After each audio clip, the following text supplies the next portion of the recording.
All right. Thank you very much. Appreciate it. Thanks for having me, guys. I've been freediving for close to 26 years. I grew up on the East Coast where I started spearfishing.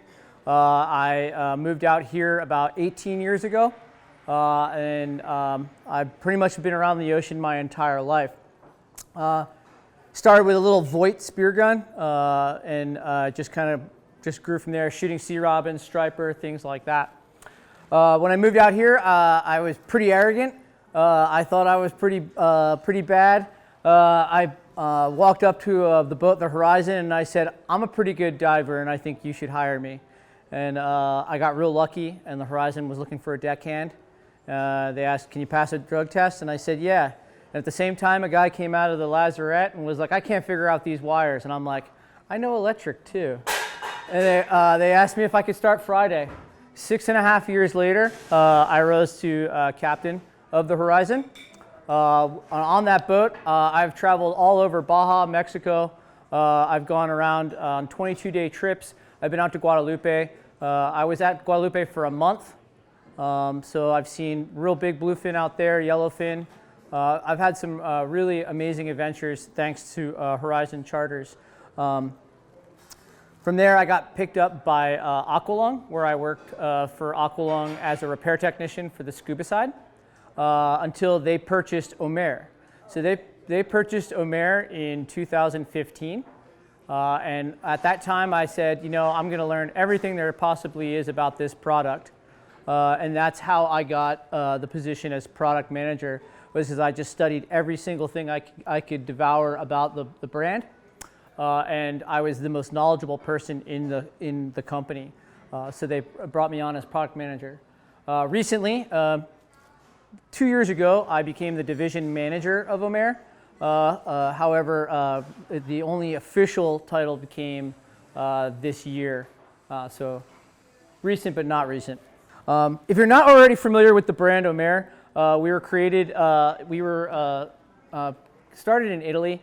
It was two brothers that created the brand. And they actually made gun parts for the shotgun Beretta, and they had a machine shop. And so they were building parts for Beretta shotguns. And as they were building these parts, one of the brothers started going on vacations and spearfishing. And he's like, I can make this stuff. And so he started making the parts on the side. Well, his buddies found out that he was making those parts on the side, and they were like, hey, can you make me some? And so that's where Omer Sub comes from. And you want to know what Omer stands for. When you look at it, it's always the first question that's ever asked to me. And it basically stands for Officina e Macchina in Rosato. And what that means is it's the machine shop in the town of Rosato. Nothing to do with the ocean, nothing like that. And everyone's like, whoa, okay. So that's when you see Omer, that's what it's standing for. You can say it Omer, however you want to call it. Because it doesn't actually have, there's nothing to it other than it's just calling out where it all got its start. If you look at the M, they started making tridents. And so the M is the trident in there. Anyways, I digress. I'll move on. So my job as a product manager, what do I do is I find people like you guys, I figure out what you want, and then I try and cram it all into one amazing, perfect thing. And it always works. So what I have to do is take everybody's thoughts and concerns and what you guys want, and I have to compile it and decide, well, what can we give up? What can we do? What can we not do? And so I kind of gave you, I was presenting, so some of these slides you're going to see, I was presenting to our marketing department, and I was kind of like saying, well, look, this is what they want. This is what people are looking for. So what does a Spearo need from a wetsuit? We need thermal protection, comfort, we need to be able to move, camouflage if we're hunting. I always tell people the best kind of camouflage catches the diver, not always the fish, but camouflage really does help. It breaks up your pattern, and it really does, it does actually break up your patterns to fish when they're looking at you underwater, but you know, it's a bit of a mix. If you're moving, your broken up pattern is just a big blurry object coming at them. So it works better at a speedo. Resistance, so it has to be, it has to be strong, it can't tear. A thinner wetsuit minimizes buoyancy. If we were wearing scuba suits, you'd have to add another 5 pounds to your wetsuit, and that's, we don't want that. You want to be as thin of a wetsuit so you can wear it the least amount of lead. At least I know I do. All right. A little history about neoprene, just so you guys know. So neoprene was foam was used for like filling into sections of like cars, things like that. And then someone decided, you know what, if I wrap myself in this, it keeps me warmer from exposure. If you're not familiar with what neoprene is tiny little bubbles inside of rubber, and it's little nitrogen bubbles. So the more nitrogen bubbles inside the rubber, the more flexible, the more stretchy it's going to be, but the more compressible it is. So the more bubbles, more tightly compact they are, the more compression you're going to see in there. But with that completely against your skin, it reduces the heat transfer. So how many of you here wear, anyone in here wear a surf suit when they go spearfishing? So not anymore, right? So most people now are wearing a free dive suit and what we would call an open cell suit. Yeah, maybe you don't wear a suit at all. So that's awesome if you can get away with that. I wear a 5 mil all year round. When I go to Hawaii, I wear a 5 mil. When I go to Mexico, I wear a 5 mil. So that's just me. I would much prefer to be warm and flush my suit than to be shivering. The first time you shiver, you lose most of your breath hold. So just a little something there for you. A good fitting wetsuit, like I said, will minimize the amount of water sloshing around in your suit. If there's a lining on your suit, if you're wearing a wetsuit that's lined and not open cell, the water that's in it, even though it's like only like a 1/16 of an inch, it's going to flush water and move water across your body. That's going to cause your body to get rid of heat. So that heat is going to move away from your body, and it's going to make you colder faster. With an open cell suit, it's directly against your skin. It minimizes the amount of movement, and it keeps you warmer longer. There you go. See, I just wore that last week. So that suit is like I think that's like a 7 mil. That's like more of like a scuba suit, but I'll give you an idea of where we came from. So that closed cell neoprene foam was used all over the industry. All of our suits, whether we call them open cell or closed cell, is a very complicated answer, but the best way I can explain to you what open cell and closed cell neoprene is think of it as a slice of bread. The heels of the bread are your closed cell neoprene, and then every slice of bread in between is your open cell. So there's like a skin. They make basically a big chunk or a loaf of neoprene, and then they shave slices into it. Only the top level and the bottom level of that neoprene is actually considered closed cell. Okay, every other slice of that neoprene is open cell. Whether or not it has nylon on the outside or anything like that, that's completely separate from what the actual neoprene is. A closed cell neoprene is like a slick skin. When you guys look and you see a suit that's like kind of black and it's real shiny and there's no nylon on the outside of it, that is an actual closed cell neoprene. When you see something like titanium, which I have here, this suit I brought to show you kind of some different examples of this, and I'll put it on the table here. You guys can check it out. But on the inside of this suit, it has both a lining, but it also has a titanium lining. So the titanium lining is on the inside of this. This is actually something that's painted on to the suit and is not actually a part of the neoprene itself. But it helps you slide into your suit a little easier. You can actually put on a titanium lined suit without using lubricant, without using shampoos or anything like that. We all know that if you try to put on an open cell suit without a lubricant, you will not be diving and you will be spending a lot of time trying to put your suit on. You can use water. You can use, for those that are environmentally friendly, you can take kelp.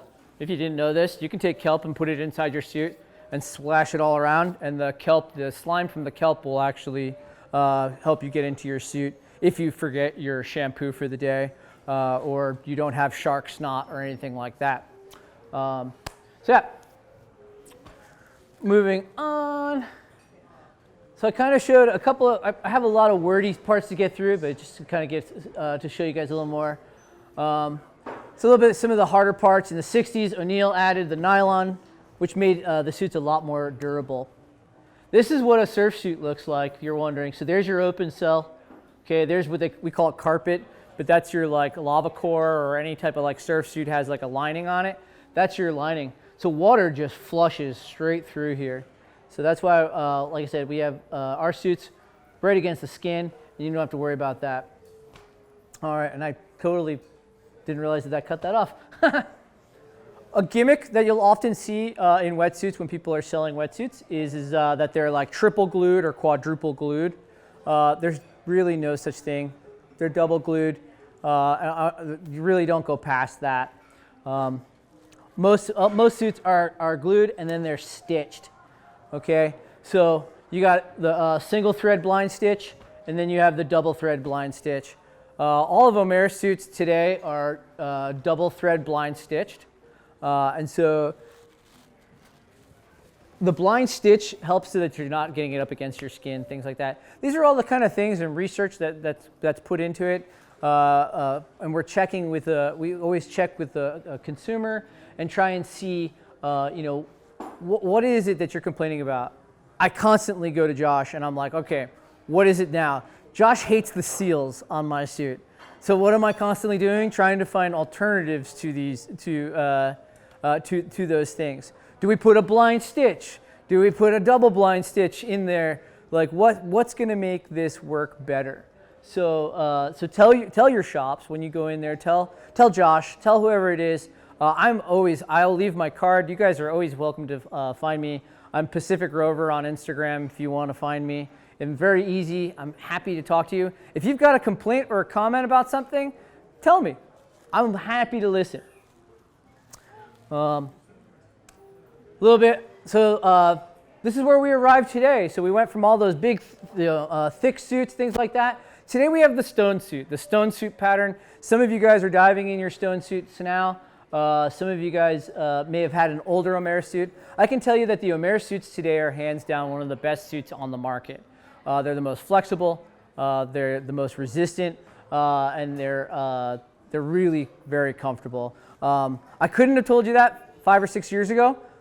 We had some issues with gluing and things like that, and I had quality control issues. I covered every suit that had a quality control issue, and I brought them back. And I replaced every single one to any person who came, regardless of a receipt or anything like that.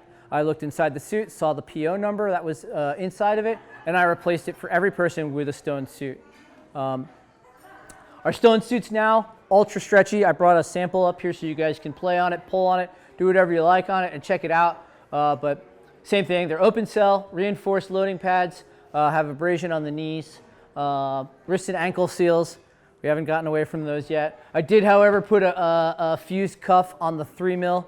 Unfortunately, 5 mil is just too thick for the fused cuff. And then, like I said, we have 3, 5, and 7s, and then our sizes all the way up to the big boys. So you'd be amazed at what can fit in a 7 mil suit, or a size 7 suit. It fits everybody. Yeah, the suit fits. So, same thing, ladies. The size 2. I also make a women's Yamaya suit, which is a female specific suit.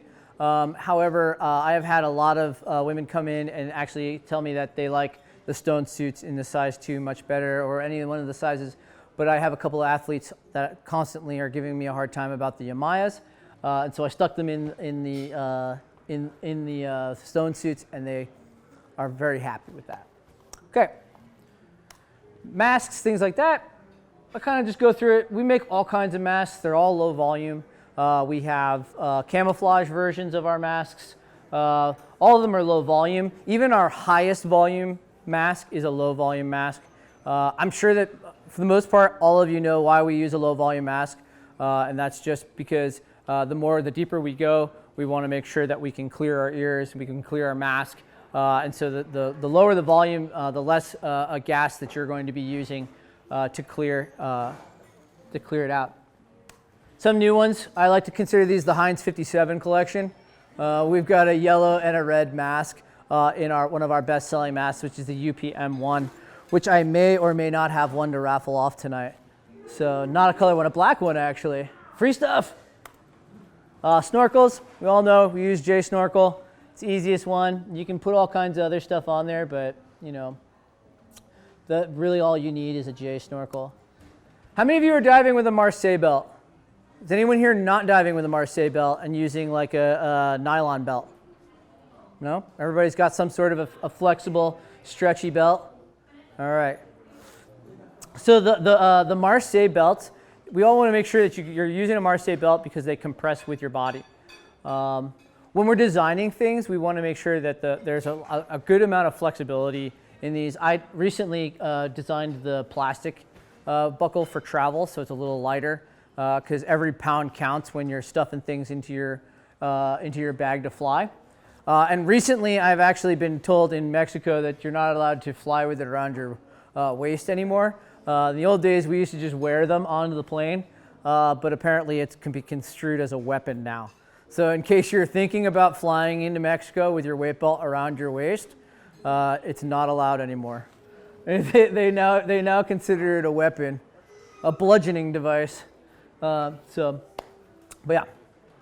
So Marseille belts, clamshell or the Marseille belt, either one. All right, fins. So we make a couple of different fins. We make plastic fins. We make carbon fiber fins. I brought samples of all that kind of stuff up here to kind of like chat with you guys about. At some point tonight, you can grab and touch a bunch of this stuff, and we can talk a little bit more. Do a lot of you guys own carbon fins in here? Does anybody own plastic fins? Yeah, plastic fins, right? If you're not diving deeper than 60 feet on a regular basis, plastic fins are just fine. If you're starting to dive deeper than 60 feet, and you're diving a lot more throughout the day. Your dives are like 6 to 8 hours as opposed to like 2 or 3 hours. Then you might want to think about investing into some fiberglass or into some carbon fiber. The biggest drawback, if you guys aren't already aware about fins, is so a plastic fin will change with the temperature of the water. So if you have a plastic fin and you're in diving in Washington, it's going to be really stiff and it's going to have a completely different kick characteristic. So what may have taken you 20 kicks to get to a certain depth now is going to maybe take you only 17 or 16 kicks. If you're in a warm weather place, this is going to get much softer. And that's going to cause your kicks to be a lot softer as well. So it may take you 22 kicks to get to that same depth. Not so important when you're spearfishing and you're just kind of like looking for something to shoot, but it's just something to keep in the back of your head. If you move on to something like this, which is fiberglass, so the fiberglass blade always returns to the same characteristic. It always has the same snap, but it's heavy. Okay, so it's much heavier than if you were to have a carbon fiber blade. So a carbon fiber blade has the same snap, always returns to that same position. You get to do fun stuff like this, and it always returns back. The other really cool thing about it is you can take it and bend it all the way back here. The days of people complaining about carbon fiber blades being super fragile and like they're gonna break, I'm afraid of damaging them. They get scratched. Yes, that does happen. If you drag them on the rocks, things like that, they get scratched. As long as you do not bang them this way on a hard object, you don't hit them on this end piece here. Carbon blades are actually pretty resilient. So you can do quite a bit to them and bang them up, and they are not much worse for wear. So those days are kind of gone in carbon fiber. We've come a really long way from the days before that. So, anybody have any question on carbon blades or anything like that? Yeah. The side channels. So with the ripples or so that just comes with heat. It's a sample. No matter what you do, that's just going to happen with the heat because of the rubber. So if they're exposed to any type of heat and cold, you'll get that. It doesn't affect it at all. It doesn't do anything. It's just a product of it. Yeah. Why do they put the tongue on the end of fins sometimes? Talking about like on the end, yeah. Just a little more surface area. It's really, so it's all design. There's only so many ways that you can make a fin. So it's their own little, some people put a round end the end here. Some we put a little bit of a dip, things like that. It's just a way to make them slightly more unique to your brand. I will show you a couple of things about just any fin. I saw a pair of Chetmas here. Who had those? There you go. Okay, so really good example. Let me just grab one. So just to show you just the differences in things out there. So the Chetma fin has no tendon here, okay? And the Omer blade has a tendon on there. So foot pockets come in lots of different sizes, and I tell people all the time, choose the foot pocket and the blade that best fits you. It's just like a mask. It's just like a lot of things in diving. The way the Omer blade is designed, it has a downturn of 22 degrees, okay? And that tendon here helps keep strength throughout the carbon on that. That has a different carbon, so it has a different kick characteristic, okay? So that's why but this is designed so that this area is where the flexing point is on this blade. And so these tendons are stiffer so that it has a harder return on the blade. So just to give you guys an idea of why these are, you'll see some blades have thinner tendons here and some blades have thicker. So you just kind of want to look at that and try a bunch of blades out. I'm always happy to let people borrow a pair if they're going somewhere on a trip. I'm more than happy, as long as I have your foot size, I'll let you borrow them for a trip just to kind of get an idea if that's something you're looking for. Obviously, if you own 12 pairs of carbons, I'm probably not going to lend them to you, but if you've never tried carbons, I'm more than happy to let you guys try them out. Does anybody have any questions about kind of the product management or or Omer or anything like that? Because the next slide goes into kind of white seabass and things like that. But does anybody have any questions about what I do at the job or what my roles or anything like that is on that? Yeah. Yeah, you can ask any questions you want. I know there's a lot of variables when it comes to it, but sure. The bubbles that are inside the neoprene and the nitrogen, have you guys ever experimented with different gases? Different gases, yeah. So a lot of times argon is used in dry suits to keep people warm. So if you've ever seen people diving, some of those deep wrecks in dry suits, they actually fill their dry suits with argon because it's an inert gas and it keeps that buffer. For whatever reason, nitrogen has just been the easiest one, the most malleable and easiest one to work with. And I think it has to do with just its ability to maintain inside its weight, its elemental weight, whereas other ones float up or float out and settle, where the nitrogen is the same density, and so it stays within the suspension as it cools. Yeah, very much so. Yeah. Cut it off your size? So there's been talks of stuff like that, but it just in general, the option is just that for somebody who's outside of the size ranges, we just recommend that you go to a custom suit. Because it's always going to give you a better fit than I can make out of the warehouse. Because I have to do I have minimum order quantities. So that suit, you're saying, that to do that length and to have that length on the forearm and make sure that it fits correctly, I would have to do a minimum order of 200 of those suits. So with these big companies, the big neoprene manufacturers, they require, if you're just this size, extra large long, I would need to make 200 of those. And if I can't sell through them in 2 years, then the neoprene starts to degrade and break down. And so they become less valuable that way. Yeah, scrub that thing. I don't want to smell you. No, yeah. So recommendations, yeah. So you can use. So in the old days, we used to tell people you can use woolite. Do you know what the woolite is? So the best stuff that I've ever found for taking care of your suit is called Pau Pilau. Pau Pilau, you can buy it on Amazon in a 3-gallon jug. It only takes a cap. It uses orange and some other bio ingredients, and you pour a capful into a 5-gallon bucket, throw your suit in there, let it agitate it for about like 10 minutes, and then just let it dry.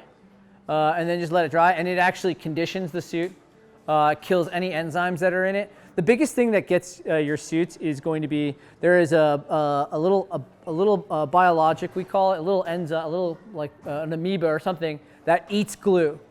So no matter where, if you live in a tropical environment, luckily for us, we're not really a tropical environment, but if you lived in Florida or Caribbean and stuff like that, there's this little enzyme that loves to eat glue, and it will destroy anything that has glue on it. It'll just eat it away, and it doesn't matter what you do. The best way I can tell you is dry everything completely. And that's, once flip it inside out, make sure that the inside, the open cell part dries first.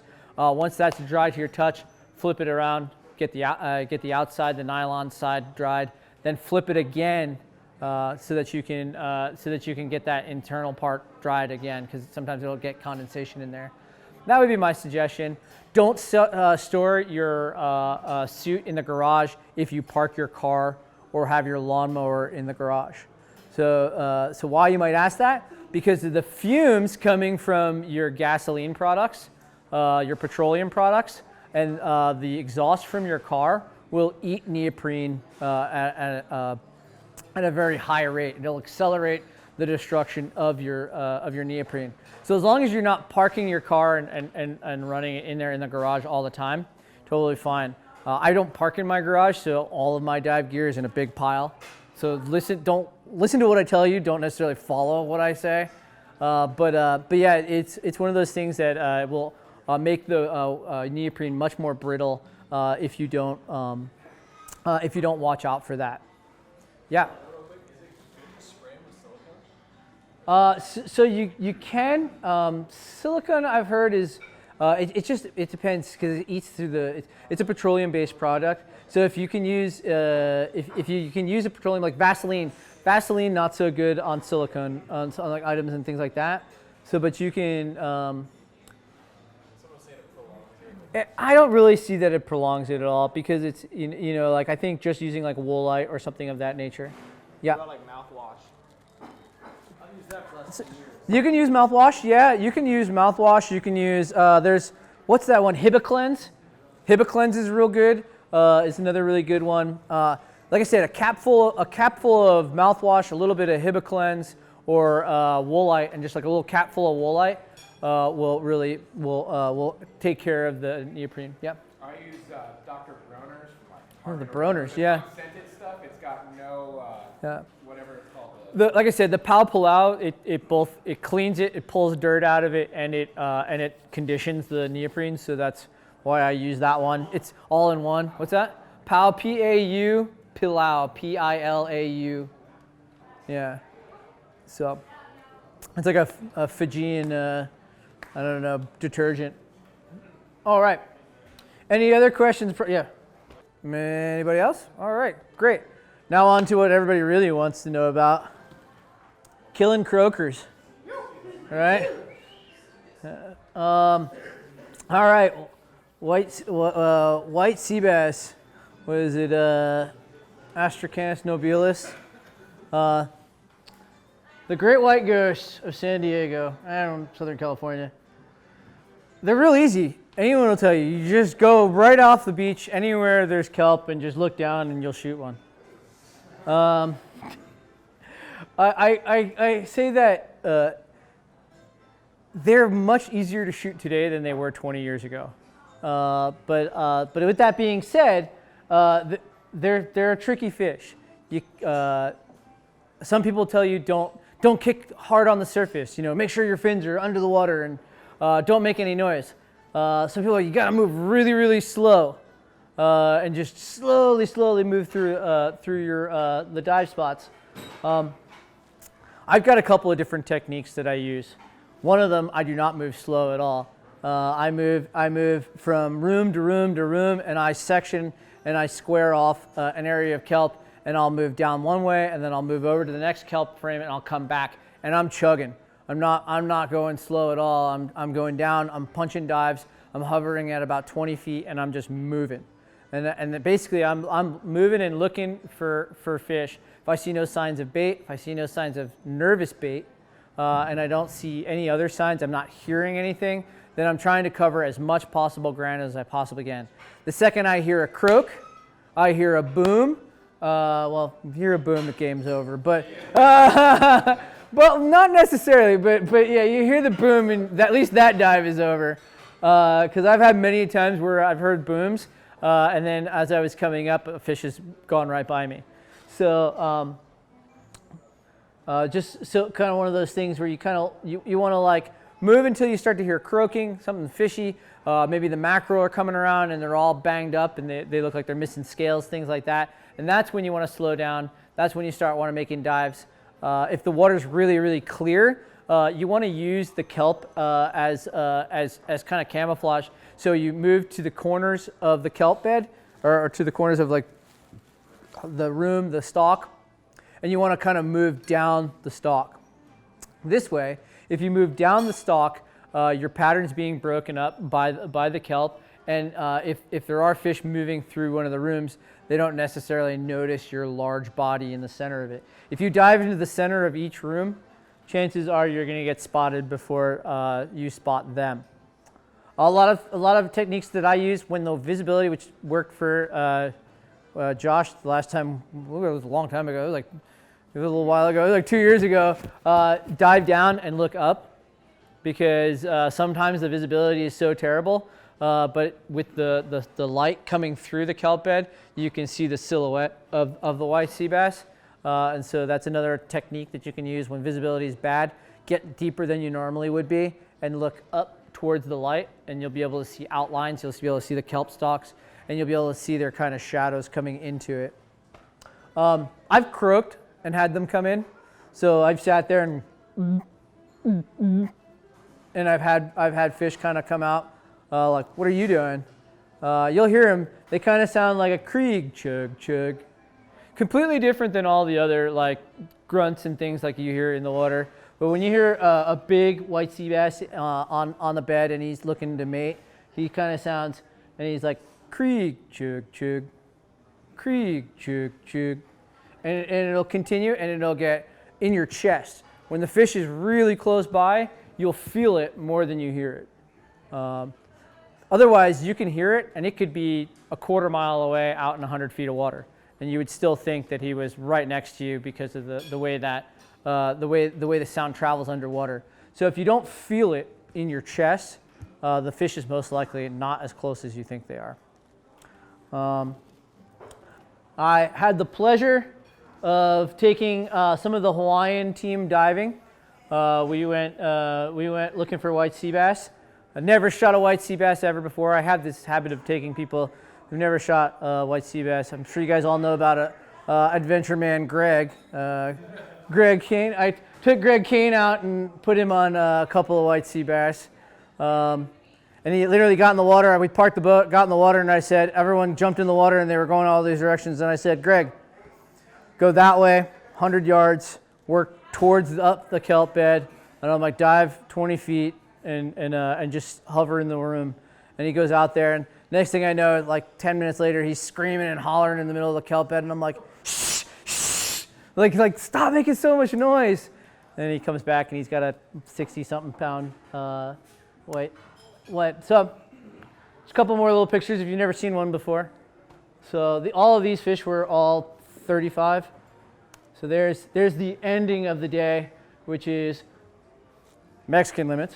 1, 2, 3, 4, 5 white sea bass in one person in one day. So which is pretty unheard of. I've never heard of anybody doing it. We found a really good spot somewhere along the Baja coast that was just jugged full of them. It wasn't very far. It was within driving distance of a day. But we got into about some 35, 40-pound fish, which is like kind of the average white sea bass that you see today out there. Some of the things you want to look for when you're hunting white sea bass: the more you're in the water, the more time you spend in the water, the better off you're going to be.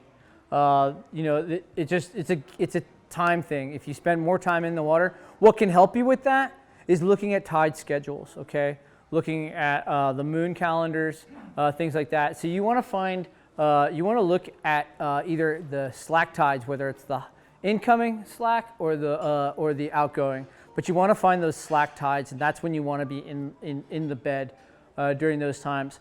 Another really big thing that you want to look at is moon phases. So you want to look and see kind of, does anybody know what the solar calendar is, like fishing for that? There's times where they say fish are more active or less active. So fish are feeding more at night during a full moon and a new moon than they are during a quarter moon or something like that, or a half moon, things like of that nature. So those things, if you're tides for fishing, if you're ever curious about looking at that, Tides for Fishing is a really great resource for telling you what the solar calendar is. I don't 100% buy into it because I'm not fishing for them, so I don't really care whether or not they're feeding or not because I'm going to spear them. But it does help because they're more active. If they're feeding, they're actively out more. Look for if you see a bed, if you see a boat out there with the lights out at night. That's most likely a squid boat close to shore. So if there's a squid boat out somewhere along the coast while you're driving and you see that squid boat out there, a very good chance that they're pulling in squid there. If there's a kelp bed anywhere nearby there, I can almost promise you that there's probably going to be white sea bass in there because they love to eat squid. They follow the squid. They're a pelagic fish. They move up and down the coast and around, and they follow squid and eat it. But a lot of people don't know where the white sea bass go during half the year. They're just moving. They're just kind of making like a big circuit. In the beginning of the year, they're usually in like Point Loma, IB Kelp. They're in La Jolla. They're all around. They're in PV. Then they move up and they keep going and they go to Santa Barbara, and then they move out to Anacapa and Santa Cruz Island, and then they start to make their way back down, and they hit like Catalina, San Clemente. If you want to dive San Clemente for white sea bass, start in June. Okay, that's when the larger number of them are there. Catalina, usually May, June is a better time for Catalina for white sea bass. I mean, you can go right now and you might find them there. It's always possible, but there's larger numbers of them as the season progresses, and then you'll see another uptick of them on the way back, whether it's September, August, late August, September. You'll see another run of them come back through during that time. They're usually spawned out. They're a lot skinnier because they've already spawned out for the year. Any questions on white sea bass? No? Oh, fantastic. Has anybody, have some of you guys shot white sea bass here? Yeah, a couple of people. All right. I know we have a trident holder, a Clark McNulty winner. Yeah. So didn't you take it? Let's say you took one too, right? Last year's. We have 2 Poseidons here. So. And Mauricio, yeah. Where did you win the Clark McNulty one of the years too? Okay. Yeah. Yes? Yeah. All right. Well, there wasn't, yeah. Yeah. So there's a lot to learn about diving for white sea bass. You could learn your entire life how, just dedicate to diving for them. I honestly hate diving for white sea bass. It's cold. It's murky. They're hard to find. They never want to be in clear water. They always want to be in like the murky, nasty water that feels really sharky, and that's just how they are. I spent my 20s hunting them. I turned 40 this year, and I'm like, you know what? I think I prefer chasing the easy fish. I personally like to hunt grouper and cabrilla and things like that. That's my bread and butter. I'd rather hunt 100 feet of rock and rubble in Mexico. Than chase white sea bass. But I've gotten really good at it, and I've gotten really good at putting people on white sea bass. So I try to help as much as possible. If you want to spend that time out there, I want to give you all the tools that you need to get out there. Have a warm suit. Pack an igloo cooler full of warm water. Bring it with you. Those are things that make the dives a little bit better. Fish move up current. So if you find yourself at the bottom side of the current, if the kelp and everything is going that way, and you find yourself swimming up the current, the fish are always moving up current. So 9 times out of 10, if you're swimming against the current, you're going to see the fish are going to be head to head with you. If you go to the other side and you move down the current, you're going to find that you're going to come head to head with the fish. So just keep that in mind when you're working through the kelp beds. So, Which one do you prefer? which one? Which way? It's condition specific. So one, it has to do with where we park the boat, and then it kind of like decides on like and how bad the current is ripping. Because there's some places where the current just is terrible, and I don't want to deal with it. But a lot of the times, I prefer to meet the fish head on. But sneaking up from behind a fish is always good. But the problem with sneaking up behind a fish is that sneaking up on a fish, it goes like this. So a fish is going like this, and it's constantly turning, and it's giving its lateral line at you. When you're going at the fish, it only has its eyes and like just a slight turn. So it's designed. The fish is designed to have more peripheral vision. So it may see me quicker, but it feels me faster this way.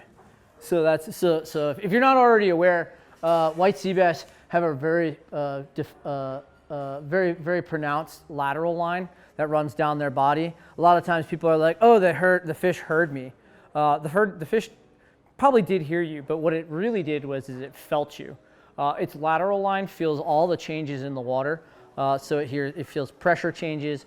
It feels the sounds, any kind of vibrations cause it to feel those sensations along its lateral line, and that's what oftentimes or not is what gives you away in the water with a white sea bass. It's also another one of the reasons why if you've ever hunted a white sea bass and you're sneaking up on it, or you've ever seen one, it'll turn sideways at you.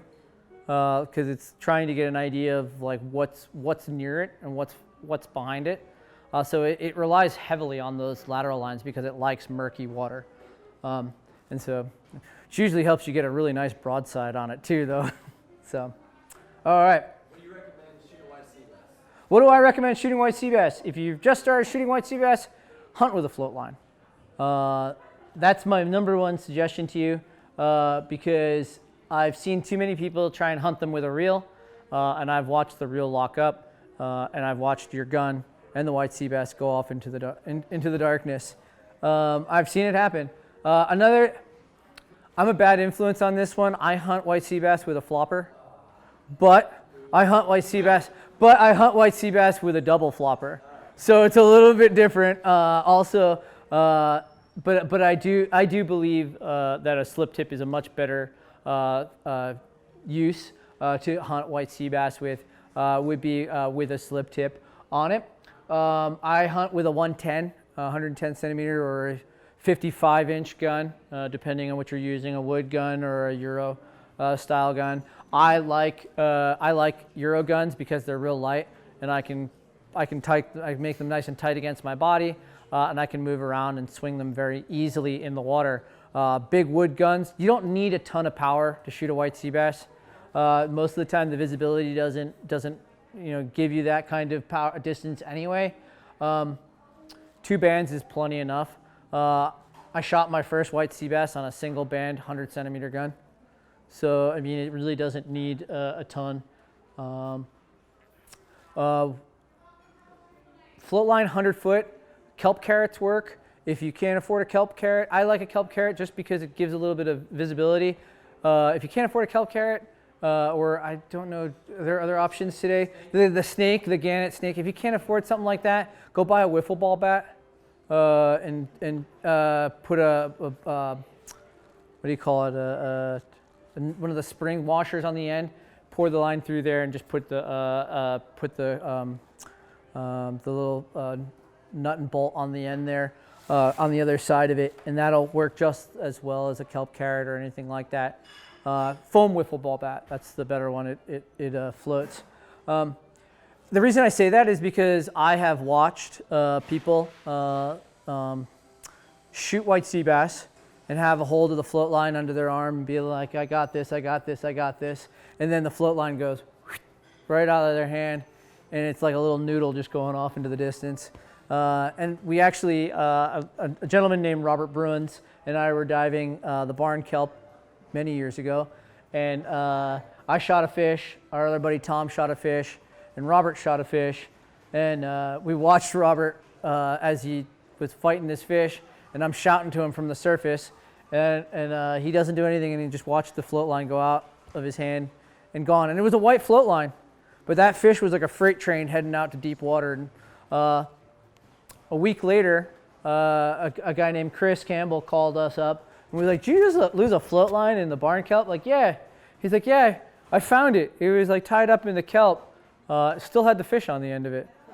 So there you go. You know, put something on the end of it, and you know, would yeah, mark it off, whatever it is. But yeah, put something there so that you can at least, if you're running it in your hands, you don't have to actually see it. It'll stop and hit the back of your hand. Yeah. Anything else? Yeah.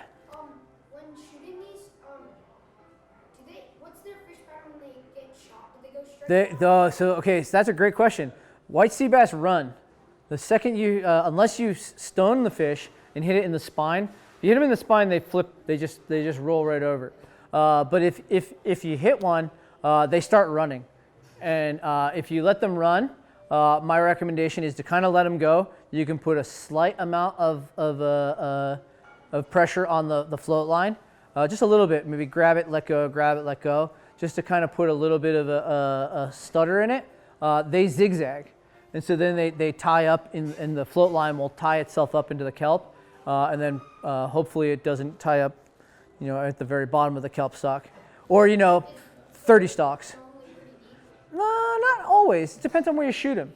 So they can sometimes tie up very shallow. It just kind of depends on where you're hunting and what direction they decide to go. I've seen fish at 90 feet. And I've seen fish at 10 feet. So if you're really lucky, they tie up at like 10 feet. If you're really unlucky, they tie up around like 30 stalks of kelp down at like 60 feet. And then you have to send your buddy to go cut it out. Anyway, was there someone else over here? Yeah. Are you still in contact with your commercial fishing friends? Yes. Have you heard of any DC bass? So they're... Yes. So the question was, are there blue sea bass around? Blue croaker. Yeah, the blue biscuit. Yeah. No, they all have coronavirus and they're gone. So this time last year, I was telling the story before this started. I had my first chance at a cow tuna off of Oceanside this time last year, and I whiffed the shot, and had to swim back to the surface from, probably about 90 feet, just angry at myself. There are bluefin. As it was saying, there are bluefin down in Mexico that are getting closer. I have a pretty good feeling that there are bluefin that are a lot closer than that. But just no one has made the effort to go look for them, I guess. So they were here all last year. They never left. It just as people got tired of looking for them and the odds of finding them got lower and lower. But we were running into them in February last year, and I have a pretty good feeling that they are around now. You just have to find them on the right conditions. Yeah. But yeah, I would say yes, further south, not Oceanside, but close. Close enough for a day trip on a boat, Yeah, I would say it's close enough. Yeah. To add to his question, I recommend you can touch bottom where you're hunting white sea bass. It's a good plan. 9 times out of 10, all my white sea bass have remained one, hit bottom every single time. You gotta dive down, bring it, untangle it, and bring it back up. Or as deep as your friend can dive. Yeah. But that's not necessarily true either. I should tell you that, if you're diving with a buddy, obviously, you guys should be diving similar depths. You should agree upon those depths. You should be working in buddy systems, pairs, things like that. Is it conducive to hunting? I know everybody here. It would be wrong of me not to tell you that you should be diving with a buddy, and that you should be practicing a safe buddy system. You should be knowing where each other are. I'll just leave it at that. I'm not going to go any deeper into that, but you guys, you should know that. So in that same sense, if I'm diving, if I'm diving with Josh, and Josh can't dive past 70 feet, then I shouldn't be diving past 70 feet, because if I go down there past 70 feet and Josh can't get me, that's it for me. So just know that. Yeah, have a game plan. Have a game plan. Things like that. Just like, hey, this is what's going to happen. This is what we're going to do. This is where the keys are. This is where the go bag. Whatever it is. I dive a lot with Garo of Gannett Dive, and we always have a game plan in place. We have this is what we're doing. This is what we plan to do. If something comes up, this is where this exists. Just a good thing to do, even if it's a shore dive. Hey, I got to be out of the water by 10 o'clock. Okay, no problem. If whatever it is, you at least agree upon something before, so you don't get out of the water and not be able to not know where the person is, car's gone or something like that, or not gone for that matter. It's just a good thing to communicate, especially when you're hunting white sea bass. Take a course. I think I know an instructor. I may know another one too. I'm pretty close to the guy. He even wears the same shoes as me. All right. Any other questions? I can go into anything else, but I was pretty much all I had planned for tonight. But I'm happy to. I think there was other people that were talking tonight too as well, right? Or was it just me? Oh, it's just me. All right. Well, I'll answer any questions about hunting anything. Baja, I'll answer questions about if you want to know about Guardian Charters, if you want to know about my time. I've dove the Baltic Sea. I've hunted all over. I mean, I'll tell you anything you want. The Mediterranean. The beautiful part about my job is that I travel all over the world, and I usually bring my dive gear with me. If you want to know about Hawaii, I can tell you about Hawaii and diving Hawaiian fish. Diving fish here, I can tell you about that. I'm not giving away any of my secret spots, but I'm more than happy to talk to you about that. I once caught a 14-pound lobster. I mean, that was kind of fun. But I can happily talk about any of those. Yeah. So like I said, I move fast until I get to a point where I'm like, oh, okay, this seems productive. And then I bring it down to a slower movement. But yeah, until I feel like it's fishy and then I get that like vibe. After a while, it takes time to learn that a little bit. But until I feel that vibe, I'm trying to cover space, because that's just how I work it. You can always just go like super slow, but I do scuba dive. I've got a lot of scuba under my belt, so I'm not just a free diver. I generally only free dive, but I'm lazy during lobster season, and so I was diving Point Loma once around a big rock pile, and I was on scuba, and I brought a very small 60 centimeter gun, single band gun, and I was looking for if I could find any type of lingcod. I was going to shoot the lingcod. So I had this tiny little spear gun, and I'm coming up over the top of the rock, and I look up, and there's this 60-pound white sea bass just sitting, floating, asleep in the kelp. And I'm like, I'm on scuba, bubbles going everywhere, and he's just sitting there. And I was like, all right. I shoot him from underneath, hits him right in the bottom of his jaw, and the thing goes, shakes its head, shaft falls out of its jaw, and it just slowly swims away. Doesn't spook, doesn't bolt, doesn't do anything, just is like, whatever, and just keeps going, and just swims away. I could not believe it. I was like, I'm on the regulator, no one's gonna believe me. I've dove the pipe in Carlsbad and had, for lobster, and had little tiny white sea bass, like the little tiny ones, swimming like in and out of our lights while we were diving for lobster, because they were eating like the little tuna crabs. Yeah, so like just little tiny white sea bass, like not 20, but they were like 20 inches, just shooting in, little schoolies, just shooting in, eating tuna crabs. If you want to see a really cool place where they school up, usually in the spring, but you can't shoot them because it's a preserve, Tourmaline. If you've ever heard of Tourmaline, the surf spot down in San Diego, that break right there, for whatever reason, gets a lot of schooly white sea bass in the bull kelp right there. So they just swirl up in there, and you can see like schools of like 20 or 30, and they're all like maybe 15 to 20 inches long. Cool place to check it out. Hard to say. Like they're the heavier you feel it, the closer they are. But as far as like a distance wise, I'm not sure how far it is that you start to feel them. They're within the bed somewhere, but I can't tell you exactly how far away they are. It'd be great to find out though. All right, well that's it then. So if nobody has any questions, you guys can come up, check out any of this product. Thank you.